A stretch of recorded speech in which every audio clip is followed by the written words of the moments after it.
Hi, welcome to Cubs and Culture. For this week, we'll be discussing Coco, Wally, and politics in film, as these two films are being a case example. And because I will be showing trailers and clips from both films, and I'm going to be dealing with Disney, standard fair use, I am providing commentary and criticism of these two films, and as they connect more broadly to the culture or political aspects. And so because of that, I am claiming this is fair use. I will not be showing the entire film. I'll do my best to keep it to a minimum. And so, yeah, hopefully Disney lets this stay up. Again, I believe this is fair use. I do not monetize my channel, etc. Okay, so first of all, I gotta sort of define politics. Politics is anything that touches to the organization of the state in terms of, or the basic structure of society. It's a little bit unclear philosophically where exactly it starts. So it's how the economy is organized. It's the business of the state, what the state is doing, what the state should be doing, etc. What sort of policies we have within families, whether or not same-sex couples should be allowed to be married, drugs should be illegal, etc., etc., etc.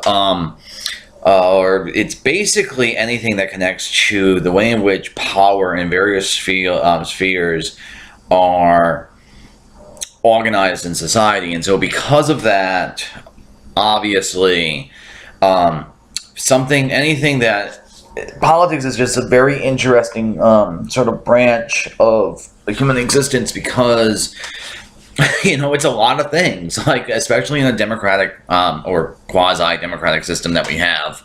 I worry about whether or not we're a democracy. It makes it very, very interesting. And so that's sort of my definition of politics. Now there's also a much more narrow definition, which I like to think as partisan politics or electoral politics, which is about the argument or debates between the two tribes that we have in this country, Democrats and Republicans, and liberals and conservatives, or progressives and conservatives. Well, how you want to cash out the two camps. And a lot of times in films, and both sort of Coco and Wally have this sort of, and this is why I'm comparing them, that have sort of social commentary, which is in fact political in the first sense I was talking about, that it deals with sort of more broadly speaking how society is organized in terms of power, and then also how sort of a social critique, or pointing out that this sort of treatment of this group of people isn't right, or conversely maybe unfairly picking on people, which I will argue that Wally ends up doing. And so I think a lot of times these two different usages get mixed up. And more to the point, very many people, especially on the right, complained when films are political. And so there's this whole thing, and I can provide basically, just Google like National Review and Oscars, or Breitbart Big Hollywood, and there's a whole thing on the right about shut up and just tell a story. Well, the thing is, it's not impossible to tell a story without political aspects, but it's really hard to, because even sort of like the selection of what sort of story you tell, even this notion of shut up and tell the story, don't discuss politics, is in fact political, because you're ultimately saying that the society is basically, if you're not going to allow social critiques, then you're saying society is good enough that we don't need to critique it, and which seems, one, wrong, and two, more to the point, profoundly authoritarian and political. So my whole sort of thing on this is most films do have a sort of politics. And if you don't like a film's politics, don't watch the film. You're free. We have freedom of speech. We have freedom of association. We allegedly have a free market. Just don't watch it. And here's the thing. Again, let me just go back to the movie I've been complaining about. I hate that "Call Me by Your Name" exists. I've seen it 1.5 times. I'll never watch it again. I have never paid for it, other than that one time in the theater. Whatever, downloading. And so it's weird to me that people are really ultimately complaining about this sort of stuff. And one of the things I like about WALL-E and Coco is they're very much films that are interested in politics as sort of the forefront because they happen to be caught at a good moment in time, the zeitgeist. But the thing is, with animated films, they take so long to produce that it's not nefarious that these two films exist. It's not simply left-wing propaganda. It's more to that. And there's this whole thing about shut up and just tell a story. It's as if it's sort of a bad faith argument in my mind where the right is saying that this movie you didn't make this movie from a sincere place, that you're making this movie just to pick on us. And I don't think that's really what happens. I think a lot of times people are simply reacting to what's happening around them politically, and they need to talk about it. I mean, one of the reasons why I started Clubs and Culture is Trump and Trumpism is so upsetting to me that I feel the need to talk about it. So I think readings of films which are apolitical, where you don't sort of focus on the politics, are ultimately very, very narrow and not like it sort of robs films of a lot of power and content and just sort of just interest if you say shut up and make the story. Okay, now turning to WALL-E for a second as sort of the example of films whose politics somewhat annoy me. WALL-E is a Pixar film from 2008. I used to it's in the upper echelons of Pixar, like the top third, even with the problem when they say. It's the story of a robot that's a garbage cleaner who's developed a personality after centuries of being by himself, basically. Its first half or first 2/3 is much stronger, where it's very, very visual film. There's virtually no dialogue. WALL-E, the character, is very Charlie Chaplin-esque, very physical humor, but it mostly centers on this love story between WALL-E and Eve. Eve is the white robot. I really wish it wasn't gendered, because WALL-E seems male and Eve seems female, but that's weird because they're robots. That's not the thing that bothers me. That's just a weirdness. It's sort of a beautiful film. So the thing is in this entire other element in the movie, that because it's a sort of an ecological or environmental fable, that the humans had to leave Earth, etc., because the planet has basically been destroyed, etc., etc., etc. So like that's all okay. And the thing about this is the movie came out in 2008, and obviously with environmental issues, with basically consumer culture, because the planet was taken over by this big company called By and Large, which is basically Disney, kind of a deep irony within the film. But it came out in 2008, and so there's this entire reaction to the film that it's nothing but politics, and that's a little bit unfair. Even though its politics aren't exactly great in my opinion, because an issue I'll talk about in a second. But the thing is, because it came out in 2008, the right bitched and complained about the politics in the film. Well, we do actually know the history. This is when the WALL-E, the little robot, was actually first came into being, I guess. I don't know, and that's why I'm showing you the teaser. In 1990, for, because it was one of the first, it was like the last idea of the first wave of Pixar films. It takes sometimes a decade for animated films to get fully developed because of just the problem. It takes a long time, and then also animated films are quite, especially CGI animated films, are quite expensive, so you spend a lot of time kicking the tires. So I think it's a little bit unfair. I think this film was politicized far more in the sense of partisan politics, far more than was ever actually intended, because there was the social critique about humans being over consumers, which gets me sort of to my main problem. And I'll have the video, I'll have some images in a second. The way in which the humans are portrayed in this movie is they're slothful and lazy and they're over consumption, but they also are just basically blobs. Okay, I want to. It's going to be up in a second. I don't want to show the picture. Okay, so here they are. So they're all sort of very, very heavy and fat and very, very blobbish, which is unfortunate. Because, okay, so on the one hand, this sort of portrayal bothers me because A, most of the people in my family are large, and B, I myself is on the heavier side, and it's a little bit unfair to put us in into this sort of category, and this is why I don't like this film's sort of politics.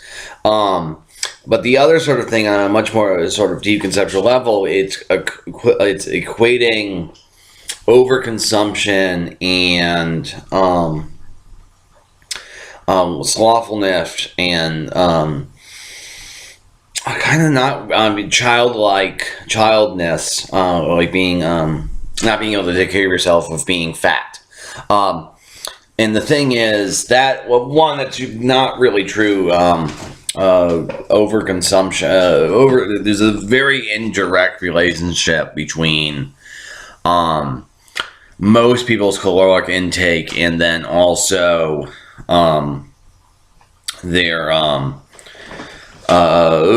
size. Like, for example, most people, larger people, like metabolism rates is a huge thing that dictates sort of caloric needs and everything. And like, you have virtually no control over that, other than very stingent taking of it. And so there's that sort of buzz. But the thing is, it's also just lazy. It's just lazy storytelling, because this idea of connecting or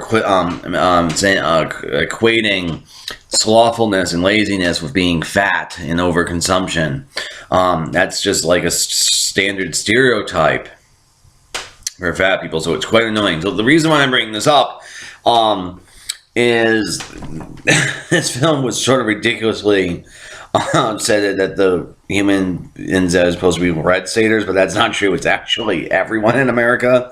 And while it's problematic and sort of not a really good idea, etc., it bothers me. I don't really like. So my solution to this problem is, I've seen WALL-E twice, and I'll probably never see it again, even though I generally like the film a lot, because WALL-E and Eve's story is very, very solid. Okay, so let's turn to Coco. Okay, so Coco is the story of a kid named Miguel who is, it takes place in Mexico on the Day of the Dead. I'm not going to try to say it in Spanish. And then he wants to be a musician, and his family is saying no, because 3 or 4 generations ago, there was a musician in the family who left and abandoned the family, blah, blah, blah. And he's obsessed with this guy named De La Cruz, and he steals the guitar, which curses him, and so he has to go and he goes into the world of the dead or whatever, where he meets a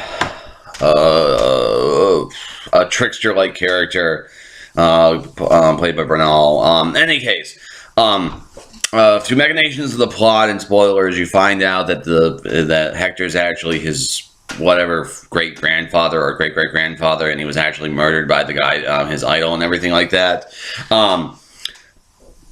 So one of the things I really like about this movie is it really feels like, I mean this in a very positive ways, it feels very much like a holiday film, in that it feels like this film is going to be put on. It was a huge box office success in Mexico, largest, highest grossing film ever in Mexico.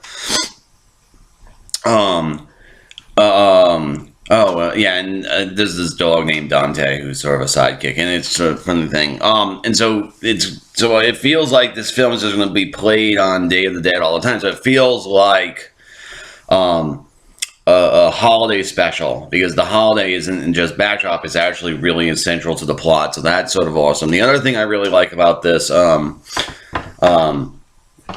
movie, in a lot of ways, you get to have its cake and eat it too, because obviously Disney and Pixar are an American company. It's not really a piece of Latin American cinema.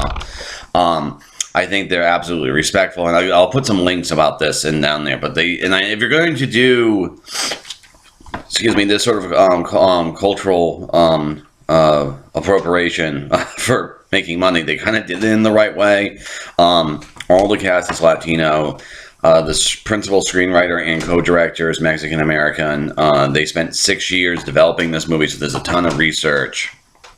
Obviously, it was very well received in Mexico, etc. So I really like that. Now, the other sort of thing I like about this movie is the animation style, and you see some of it here, is it actually somewhat references, at least in my limited knowledge, some sort of Mexican surrealism and sort of Mexican folk art, especially sort of Frida Kahlo's work. I see a lot of Kahlo stuff in this animation style. In any case, just as a sort of a side note, Frida Kahlo actually is a character in the movie, and there's like 5 or 6 hysterical jokes about her. Like, everything she makes is about her, which is because everything she painted in life is about her, etc. It's deeply emotionally involving. It's very well directed. They handle sort of the cultural aspects of the film very, very well, in that I virtually knew nothing about this holiday when I first saw this movie, and I understood the rules of the story well enough. And then the other sort of thing, and this is another thing I really, really like about this movie, is a lot of it's actually in Spanish. About a third, I would guess, maybe a fourth to a third's in Spanish. And it's a lot of the times it's a musical, so a lot of the times the music is actually in Spanish, and the visual storytelling in the movie is strong enough that I really don't speak any Spanish, and I was able to follow the plot just fine. And granted, a lot of the Spanish is like gracias, or a bunch of good day in Spanish, etc. But it's really a cool hybrid sort of thing, where it's not really a Mexican film and it's not really an American film. And there's issues about like a cultural appropriation here, which I want to get into in a second, because I'm actually going to use "Remember Me." So that's really the two things I want to talk about, is how "Remember Me" is used in the film and related to cultural appropriation, because I think Disney has its cake and it's too in this film. And then also, I'll probably talk about this first, sort of Hector's story, or the rules of crossing between the two worlds, because there's scenes in here which feel absolutely relevant because of Trump. Okay, so there's this plot device connected to the holiday, where in Mexico they have these things called ofrendas, which basically, I hope I'm saying that right, it basically translates to an altar. Here's an example of it. And so they put family photos and objects important to family members, and so, like in this case, they're a shoemaker, so a bunch of shoes, and always a glass of water, because the people are parched from their travel. So there's notion of having to have your family's photo on the ofrenda is important to this movie. Okay, so that Miguel's on the left; he's the main character, and then the other sort of main character is Hector, who is his great-great-great-grandfather or something like that. In any case, well, turns out that Hector was murdered by Dela Cruz, which is this sort of golden age movie star, Mexican movie star in the movie.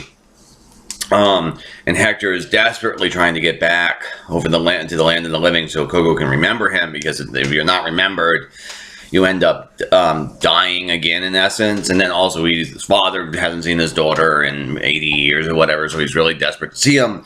But because of him not being on the veranda, on the altar, he can't actually cross over between the two worlds,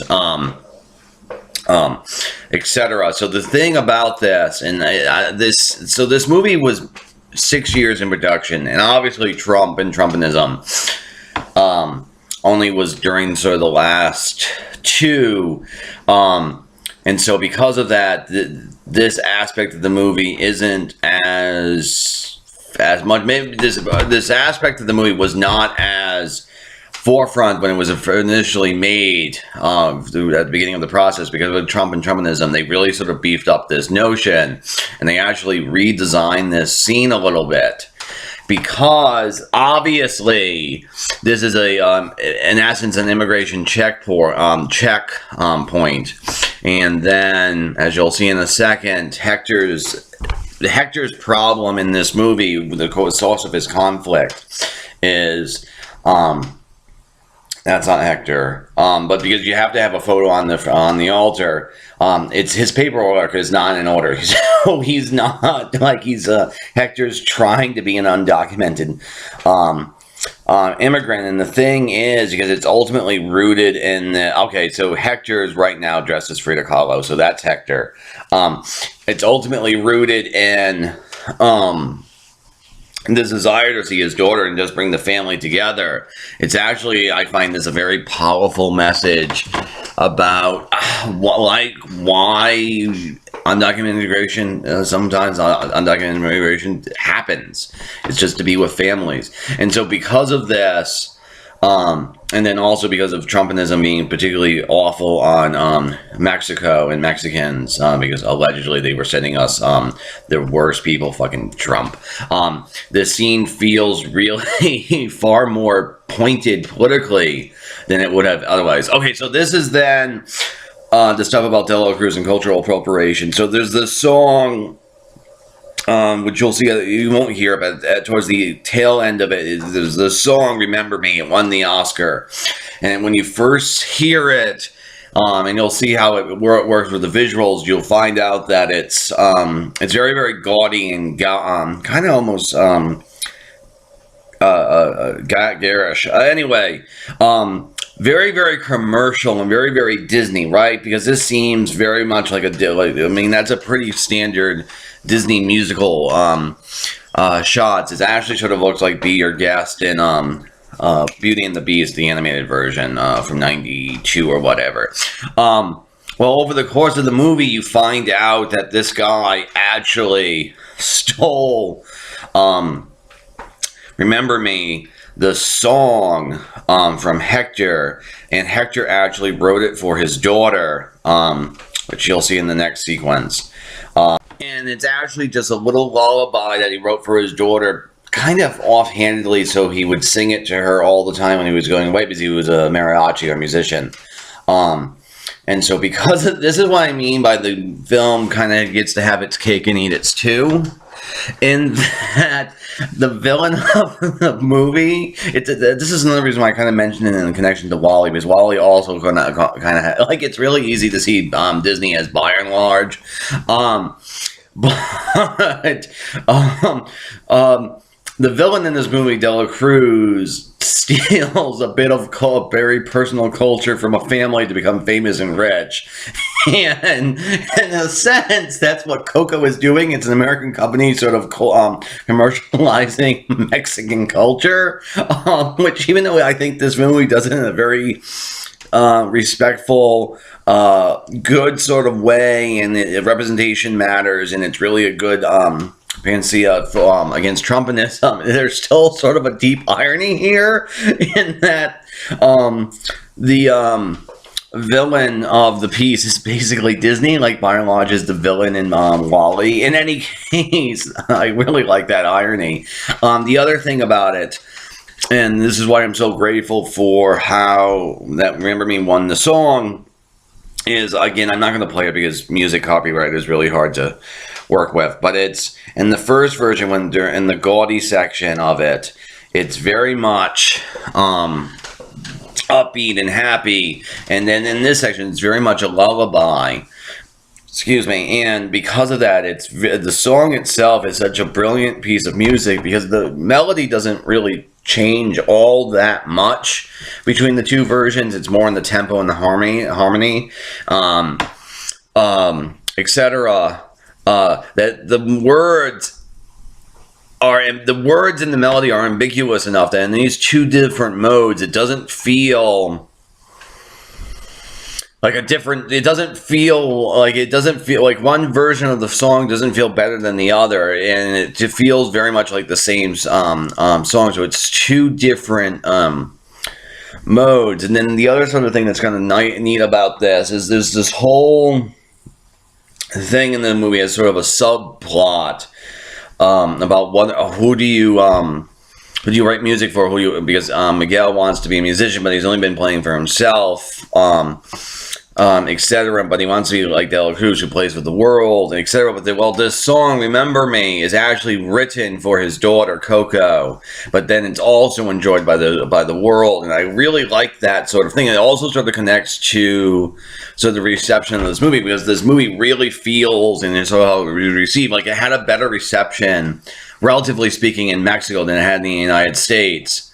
So it feels like it's for Latin American people, but it's also enjoyable by everyone else. In any case, let me just quickly sort of wrap this up. I think if you don't view sort of the political themes in Wall-E and Coco, especially Coco, you actually rob the film of a lot of its power. And so because of that, I don't fully understand. So anyway, since I'm getting down to my last little bit here, go buy Coco. It's a great film. Pixar's best. I'm glad it won both Oscars. It should have been nominated for Best Picture over Dunkirk, at least. Goddamn Dunkirk. Anyway, I'll see you in a little bit. Cubs and Culture out.